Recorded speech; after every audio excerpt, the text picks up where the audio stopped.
Hello again, everyone, and welcome to another edition of Hall County Sports Television. I'm your host, Gary Glenn. We begin this week's show with local golf.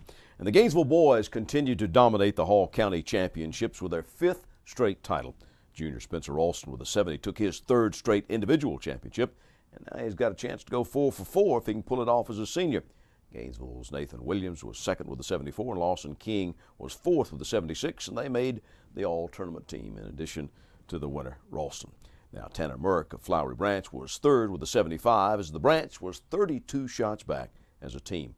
Now, the Flowery Branch's Macy Hurst was the girls' medalist, but Johnson won the team title for just the second time in tournament history, 16 shots ahead of the Branch ladies, with Gainesville in third place. The Johnson girls previously had won it in 2007. In fact, they and Gainesville are the only two girls' teams to ever win the Hall County tournament. The Lady Knights' Kristen Waters and Madison Stewart tied for second individually this year and led the team to the title. We get more on the Johnson High win from Johnson High School, Mr. Reed Houston's broadcast class students. K&N is here interviewing with Kristen Waters, and the team beat Flowery Branch and Gainesville, a couple of 5A schools. How does that feel to beat the Branch and the Gainesville? It feels really good. It's a big accomplishment for our girls golf team, not just to beat the Branch and Gainesville, but all the schools in Hall County. So it's a big accomplishment for us. I admire that accomplishment because Gainesville is one of the cities of which that has tough players and all throughout the whole sports. And what is that for the confidence of the team and so on? It definitely boosts our confidence, not just winning, but I feel like it's going to help us be more confident in our future matches, not just in our matches, but in region and state. It feels really good. They were definitely some of our toughest competition, and we were ready to beat them, though. We were very confident going into it, so it felt really good, though. What is that for the confidence of the team and so on? It definitely boosted, because there's some tough teams to beat. There's some really great girls, so it was pretty good. It felt pretty good. The team beat Flowery Branch and Gainesville, a couple of 5A schools. How does it feel to beat the Branch in Gainesville? It feels really good because when you look at the trophy, all you see is Johnson in 2007, and then it's Gainesville, Gainesville, Gainesville, Gainesville, and then there's Johnson, and it felt like really good to win, and it just really helped the team, the confidence go up, because since we lost Bays, we have a new coach, Carmine, and he tries to do stuff, and he's working towards it, which we are really happy that he's trying to help us out. All right, so in all the times that Gainesville won, the confidence in the team went down, and this region championship brought it back up. Do you think you can win next year? Most likely we can if we just keep on practicing and practicing. We just need to do more stuff over the summer and stay as a team so we can play good and know how we hit and what we need to make in the areas, like what we need to do. And we want to thank Mr. Houston and his students for that, and also for their help in covering Johnson soccer last week. Making a splash when we come back. Gary Glenn back on the set of Hall County Sports Television along with Rob Bruce, who is the pastor at McEver Road United Methodist Church. And Rob, into a series on prayer now. Yeah, that's right, Gary. We will be in a series on prayer up until Palm Sunday. We'll be talking about how you can rest assured that God hears your prayer, how I should pray, what can I pray for, those type of things. All right, sounds like an interesting topic. Look forward to hearing it, Rob. Thank you. Thank you, Gary. We're back. I'm Gary Glenn. This is Hall County Sports. Now, we talked about this story a little bit last week, but we need to clarify some things because there were some things that got a little bit mixed up in translation. But it turns out that Bernal Swimming had two individual national champions. One of them won twice. And, of course, they had a strong team showing as they took third at the 2015 NAIA Swimming and Diving National Championship meet in Oklahoma City. It was the highest finish in school history. Oklahoma Baptist won its third straight, pretty well dominated the meet. They had 765 points. Savannah College of Arts and Design from our state was second with 481, and Bernal pretty close to that. They had 439 points. Bernal's Courtney Hayward, who's a sophomore from Townsville, Australia, led the way, capturing All-American honors by winning two national titles in the meet, including a win in the 1650 freestyle, 1658-36. Teammate Ayla Kleinschmidt, a freshman from Hervey Bay in Queensland, Australia, added to the team score with a fifth-place finish, 17:49:20 in that event. The 200-yard backstroke, sophomore Talia Sola from Madrid, Spain, who previously won a national title in the 100 backstroke earlier in the meet, narrowly missed a second title, touching just 7/100ths of a second after OBU's Ines Remisaro of Uruguay, who was a competitor in the 2011 Pan American Games and we understand the 2012 Olympics. Bernal junior Mary Catherine Jabi of Slidell, Louisiana, took second place in the 200 breaststroke in 2:24.29. Got All-American honors in that. 400 freestyle relay team of senior Shelby Rumker of Douglas, freshman Alicia Hodgetts of Perth, Australia, senior Michelle Billow of Lafayette, Louisiana, and Hayward finishing in fourth place, a time of 3:31.44. Had hoped to have her on the show, and sure enough, here she is, Coach Blair Bachman, who is the swimming coach for the Bernal Golden Tigers. And first of all, congratulations on a third place finish at the Nationals. Going in, swimming is a kind of an objective sport. Going in, did you have an idea that maybe you're going to be up there?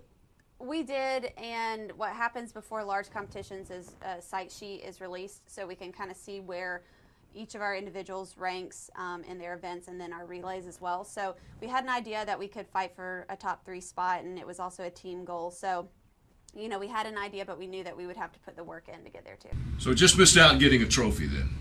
Yes, just barely, but I think that we'll have a good shot at it next year. Tell me about some of your top finishes. Now, you had 3 individual national champions, as we've talked about. We did. Courtney won 2 individual events, the 5 free and the 1650, and then Talia won the 100 backstroke, and she was runner-up in the 200 backstroke. We had several other girls finish second as well. Michelle Bio, one of our seniors, placed second in one of her events, and MK Jabia placed second in the 2 breaststroke. Freshman Alicia Hodges placed second in the 100 fly. So a lot of second and third place finishes in there too. And that's so important for the team finish, isn't it? Yes. It's really important that we not only have top scorers, but we also have the depth behind it to increase our points and put us in a good position. Overall, then, the meet was pretty much a success, and you really had a shot at finishing as runner-up, didn't you? Yes, we had a great shot. We went into the last session only 2 points behind second place. Wow. And, unfortunately, we were not deep enough to pull off a second place finish, but that just gives us more steam and motivation for next year to have a larger team and be able to increase our chances. Only 2 seniors. 2 seniors. But they were a big contributors, weren't they? Yes, they were huge contributors through their entire time here on almost all of our relays, and then placing extremely high, top 8 in almost every single individual event they swam at nationals. Well, tell me a little bit about them.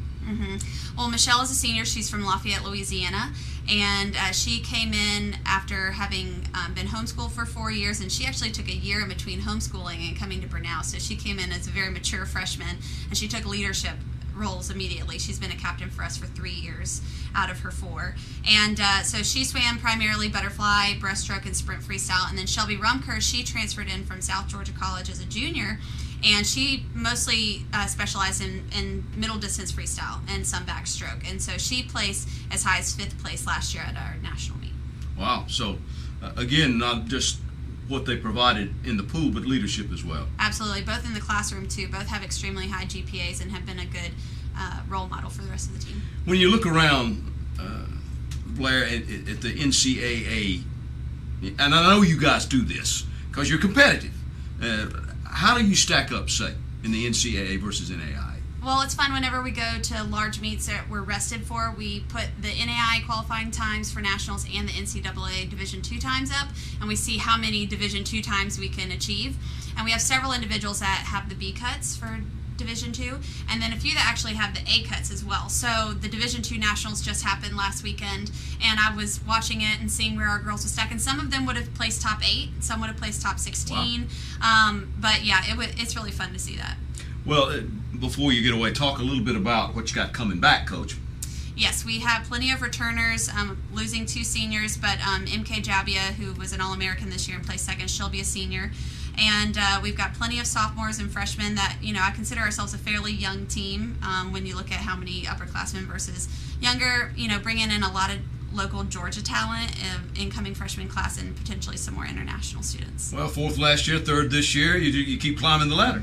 I hope so. I hope we can go one step or more higher than that next year. You mentioned some of the freshmen, some of the recruits that you got coming in and so forth. How have you seen, since you were swimming for Gainesville High School, how have you seen swimming come along right here in Hall County? It's gotten a lot larger. The interest and backing behind the sport has grown tremendously.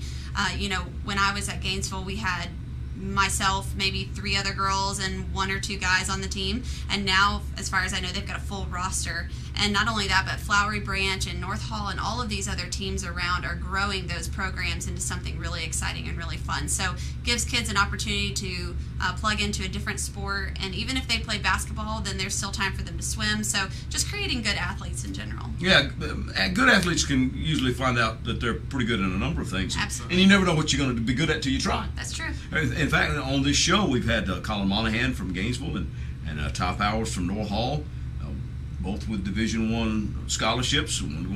Colin going to Georgia, Ty going to Tennessee. Ty's brother, now, we mentioned before we turned the cameras on, his brother up there set the Michigan record.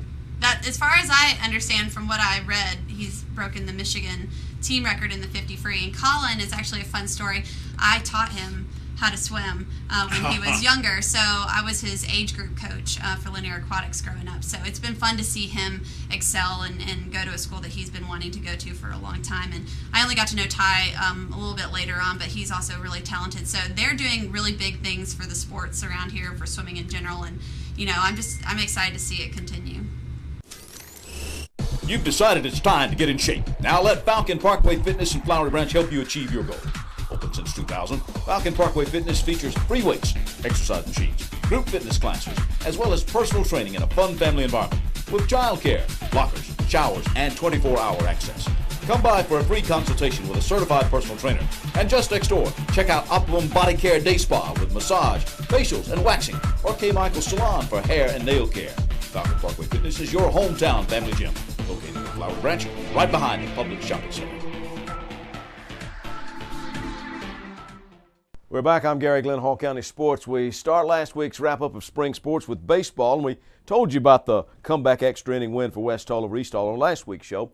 In other games from last week, North Hall came from behind to beat Pickens 6-5. Corbin Llewellyn doubled twice, while Micah Strickland and Lincoln Hewitt had a double and another hit, and Drew Coker also doubled for North Hall in that win. Hewitt, by the way, Lincoln made it official, signing a letter of intent to play baseball at Gordon College in Barnesville, Georgia. Well, the Trojans then edged Madison County last week 2-1. Llewellyn struck out 7 and picked off 3 in a complete game win. In fact, he reportedly retired 15 of the last 17 batters he faced. Tabor Manjero was 2 for 3 with a run scored and 2 stolen bases. Matthew Cox scored the gamer after stealing second and third and coming home on a sac fly by Micah Strickland. Chestatee edged down Lakeview 11-0. Caleb Jamison gave up only 1 hit for the War Eagles in 6 innings, and Eric George finished up. Sean Irick had 3 hits, 2 RBI, a stolen base, and 2 runs scored. In addition to his pitching, George had a couple of hits and an RBI, and George also had a double and an RBI in the War Eagles' 6-5 win over Appalachia. Cameron Wilson had 2 doubles and an RBI in that one. Griffin Moore had a double and an RBI, while Joe Sutton, Mikey Peteroy, and Trip LeMay also drove in runs, and LeMay got the win as well. Johnson beat Duluth 8-5. Josh Henderson had a double and 2 RBI, and Dean Eidson cleared the loaded bases with a hit. Chandler Barkley surrendered a hit in his 3 innings of work on the mound. Gainesville suffered its first loss of the season, 6-3 to Class 6A Mountain View. Anthony Carrera and Caleb Whittington had solo homers for Big Red in the loss. The Crimson Herd then bounced back as they got down to their final out, trailing 4-2. And then Michael Curry smacked a 3-run walk-off home run to right center field that led to a 5-4 victory over Grayson. He was 4 for 4 with that home run and a double. Jonathan Geddes had a 2-run homer in the win, and Curry had been aboard for that one. And Geddes also pitched the last inning in the third. Flowery Branch withstood a late rally by 6A Central Gwinnett, and they won 8-7 last week. And Ben Walker Riverside struck out 9, but the Eagles lost to Union County 1-0 on a pass ball in the first inning. Okay, let's turn to soccer. East Hall's Leo Toledo scored 5 goals as the Vikings thumped East Jackson 7-0. Toledo had 2 more goals and an assist in the Vikes' 4-0 win over Jackson County. Boys, he off to a hot start. Gainesville's Liz Fisher and Alyssa Turner each had hat tricks as the Lady Elephants shut out Wanda Barrow 9-0. Diego Porras had 2 goals as the GHS boys made it a sweet 3-1. Turner had another 3 goals in the Lady Elephants' 5-1 win over Heritage, while Fisher had a goal and an assist. Porras had another 2 goals as the Gainesville boys won 2-1. In a battle of the top 10 in different classes, last week's feature team, the 4A Johnson Knights, beat 3A North Hall 4-0. Gerardo Molina with the shutout in goal. Lady Knights goalie Hannah Hodge had the shutout as the Lady Knights won 2-0. Johnson's Emily Avicia had the opening goal. We hear from near midfield.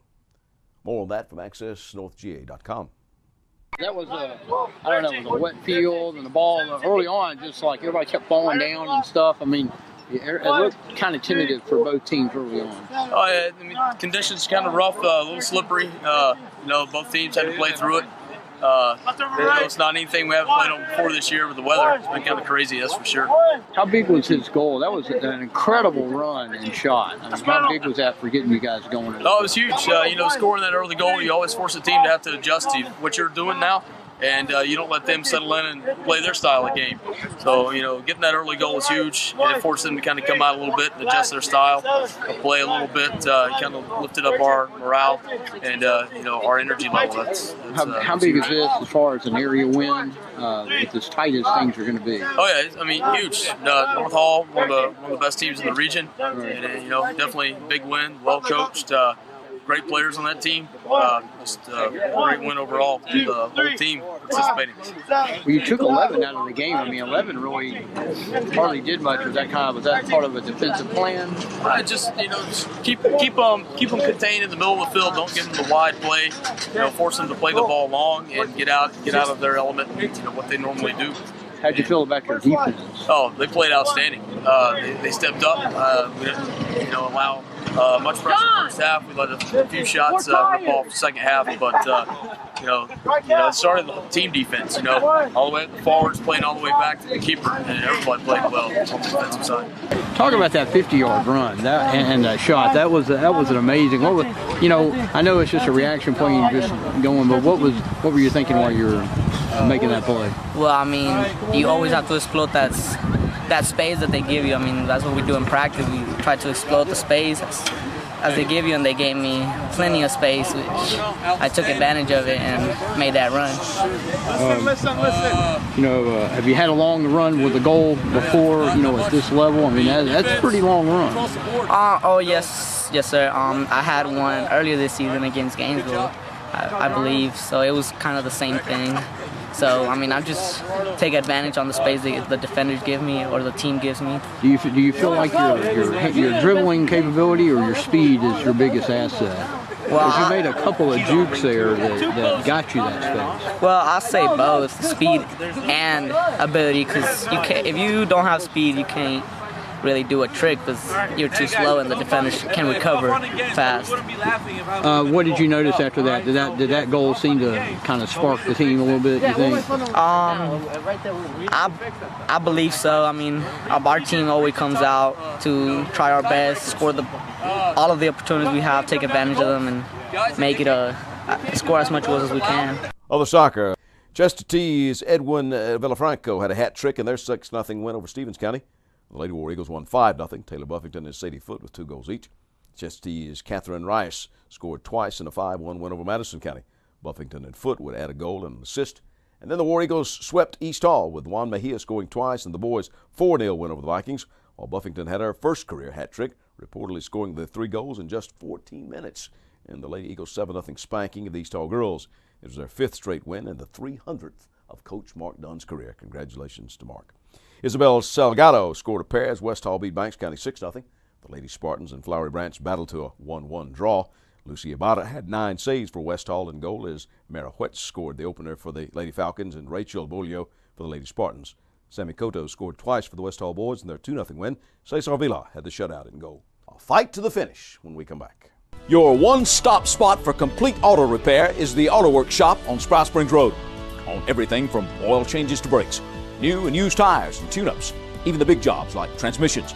The specialists at the Auto Works can have you up and running just like that. You talk about value. The Auto Works will not be undersold on used tires or any locally priced repair job. Ask about special discounts for students and teachers with your ID. That's the Auto Works at 6671 Spout Springs Road, just past Flowery Branch High and Spout Springs Elementary Schools. Phone 770-967-1732. We're back. I'm Gary Glenn. This is Hall County Sports. Recently at Full Throttle Fitness here locally, they had what they called Ring Wars. Now, that was a day-long competition of karate. Now, we've had him on the show before, and we bring back Kelly Leo, who's the man in charge over there. Yes, and first, you had told us the last time you were here you were getting ready to do something like this. Yes. And so then it kind of came together, and you decided to put it on. Yes, we decided to put it on. We tried it a little bit different this time. Instead of a tournament format, we decided to do single fights and change the time limit a little bit. They had to do 3 2-minute rounds, where typically they'll do 1 2-minute round, with a 1 round over or 1 minute overtime, and they could have 2 of those overtime rounds because of the tournament format. You never know how many times you have to fight. So this was just like individual challenges, Yes. like you had like a fight card. Exactly right. Exactly right. It was we had about 10 fights. It was a little bit challenging near the week of. You had people switching things around, but we made it work, and we wound up having some really top quality fights as far as the knockdown the divisions go. Some of these fights could have been televised. They were that Really? good. I was surprised. We had a lot of guys come from a kickboxing, Muay Thai background, and other guys came from traditional Japanese not full contact, and they got in there and they fought under the Japanese full contact rules, and there were some really good fights. I was going to ask you about that. What type of fight? Did you have any of the points kind of thing, or was this just really? It was all just go for broke. They went in there full contact. Again, the Japanese full contact, there's no punching to the face. Now they can kick and knee to the head, but they can't punch. They can only punch from basically the collarbone down. They can punch the legs if they have to, but they go full contact and they try to knock each other down. The way we did it is if they got knocked down twice in one round and didn't recover within 5 seconds, the match would be over. Okay. Or we would judge it every round, and whoever won the most rounds would win. For whatever reason, if it became a draw, we had 1 round overtime, so they could possibly go 4 rounds. We had to happen with 1. But you did have judges scoring we too. Yes, we did have judges scoring. Okay. Yes. So why do it this way instead of the usual tournament? Just thing? to try change something, it up? just to change it up, try something different, try to create a little bit of excitement. Been talking to a few guys with another organization about possibly putting together a year-long tournament for the knockdown guys, the bare knuckle, to possibly come up with some kind of title, like a Southeast knockdown title. And what they do is do several events. Even at the tournaments, they could do something like this. It's kind of what we're talking about. Is have single fights where they know that they show up and they know they got somebody to fight. They know who they're going to fight, and then have a series of guys sort of break down throughout the year for a championship bout. They can win a belt and stuff like that, a title and things like that. So that's kind of where we're headed with that, I think. Oh, okay. So what kind of age groups did you have? And did you have men and women fighting? We had men and women fighting, and my wife even got out there. She went in there with one of our students just to kind of give her a feel of things. My wife is she's not going to say, she's 39 and counting as of this week, and she fought another lady in her 40s. Chrissy Broski, one of our students. She got in there out there, and they mixed it up pretty good. They didn't hold back too bad either. It was pretty good. We also had one 7-year-old match. 7-year-old. Yeah, boy and girl. We patted them up real good, and they went at it. They just did 3 1-minute rounds. Okay. But they were wide open, and it was they didn't hold back either. Kelly, have you seen a rise in people that are interested in the martial arts? We have in all types of martial arts, from point fighting to the even katas and things like that. This is sort of new to the area again. This the Japanese knockdown karate is sort of new. We're sort of really pushing that as a new sport in this area to sort of make it grow. I ride down the road and I see karate studios. I see kung fu and this kind. To what do you attribute this? Is it just a general desire of fitness, or is there something in the society that's pointing people this way? It could be a little bit of the way society's going. Everybody needs a little bit of self-defense. And this is just a really neat way for people to do fitness as well. So it's a great way to do it.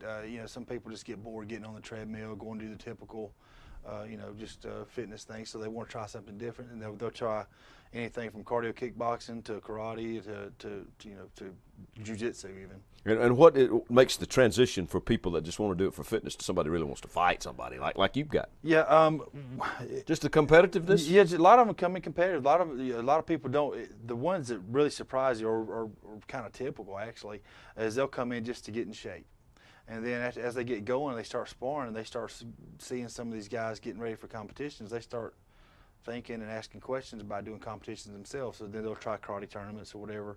And we have a guy fighting this Friday at Wild Bill's for an NFC 125 title, Josh Kozer. You get some of the mixed martial arts people? Yes, we do. We do all that. Full contact and all that stuff? Full contact, grappling, everything. And he's fighting for NFC 125. It's the first 125 NFC title. It's going to be on Access TV, actually, this Friday. Wow. Okay. And it's somebody you've trained? Yes, Josh Kozer. Okay. Wow.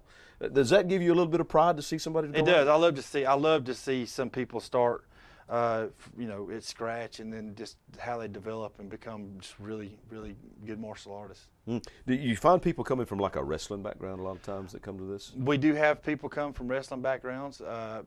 Some they come from boxers, maybe boxers, football. Some people even come from other martial arts disciplines and just want to come try something different. They wind up falling in love with what we do, and then they stay with us, and we build them from there. Now, what you got planned coming up? Yeah, we got the year-long tournament possibly coming up. Now we do have the tournament start of the season starting in April 26th in Birmingham, Alabama. It's World Oyama Championships. And then May 9th, I'll be in Gulf Shores, Alabama for Battle at the Beach. Again, that's going to be semi-knockdown point fighting, a little bit of everything. And then July 25th is going to be the World Yoshikai Super Fights. And they may do something like this as well. You're taking teams? Yes, taking teams and competitors to go compete in those as well. Wow. Well, good luck to you. Thank you very much. Appreciate you coming in. All right. Thanks. Thank you. Kelly Leo, Full Throttle Fitness here locally. Well, the coaches, they are a-changing. That story when we come back. Hall County Sports is also brought to you in part by Green Ford on Browns Bridge Road in Gainesville. Check out the latest deals, and remember, when you go Green Ford. By Turner Wood & Smith, serving the insurance needs of our area for over 100 years. And by McKever Road United Methodist Church on McKever Road in Oakwood. Loving Christ, loving people, and helping people love Christ. We're back, and some coaching changes at the top of our wrap-up for this week. West Hall reports that boys basketball coach Warren Sellers has announced his resignation after coaching at the school since 1998. In his tenure as a Spartan, Coach Sellers took 4 teams to the state tournament with 3 trips to the Sweet 16. He has been the winningest basketball coach in West Hall High School history, led the program to the school's only boys Lanierland tournament title. That happened in 2008. His overall record there, a break-even 182-182 after posting a 3-23 mark this past season. In addition, Coach Sellers began the fast-pitch softball program at West Hall, leading it to 7 state tournament appearances in 12 years with an overall record of 219-157. His softball teams won a region championship in 2005 and finished 3rd in the AAA state tournament in 2002. He reportedly will be looking to coach elsewhere. Only a couple of days later last week, Flowery Branch's girls coach Hazel Hall announced she's stepping down after 31 years in the education business, the last 7 coaching the Branch girls, compiling a 115-79 record that included 5 appearances in the Georgia High School Association state tournament, 2010 through 2013, as well as this year, 2015. She was 21-6 this past season. Hall did tell AccessNorthGA.com and The Times she had an opportunity outside of teaching and coaching that she is pursuing. The Times noting her overall record was 388 and 246. Before we leave basketball, congrats to the Lakeview Middle School basketball teams, girls and boys. They won the Northeast Georgia Mountain League Tournament Championships recently. Now, the Gainesville Times featured a Sunday story on former 3-sport Gainesville High School athlete Reg Murphy being inducted into the Georgia Sports Hall of Fame last month. Murphy is a past president of the United States Golf Association. Did a lot of stuff and a lot of renovations with them. He was famously kidnapped, some of you may remember, when he was editor of the Atlanta Constitution, a longtime journalist. He also served as CEO of the National Geographic Society, we understand. He'll go in with Heisman Trophy winner Charlie Ward of Thomasville, Georgia, and Florida State University, as well as Atlanta Braves president John Shearholtz. And in Macon, at the Central Georgia Strongest Man event, local strongman competitors Landon Jameson, Cody Thornton, and Jance Foote finished 2nd in their respective weight classes. Way to go for all those guys. Those guys are just a little bit crazy, you know, doing all that strongman stuff with all those various things they have to lift and tote and pick up. And powerlifter and bench press specialist Eric Head of the Georgia Iron Dogs and the 1% crew, headquartered at the Iron Beast Gym in Gainesville, went up to the Arnold Sports Festival in Columbus, Ohio recently. Now, this is a very, very prestigious thing up there at the Arnold. And he set the record in an exhibition lift in benching his body weight for reps. Head pushed 150 pounds 62 times. Yeah, 62 times. Average person probably can't bench press their body weight once. That's our show for this week. Join us next week right here for more All County Sports. I'm Gary Glenn.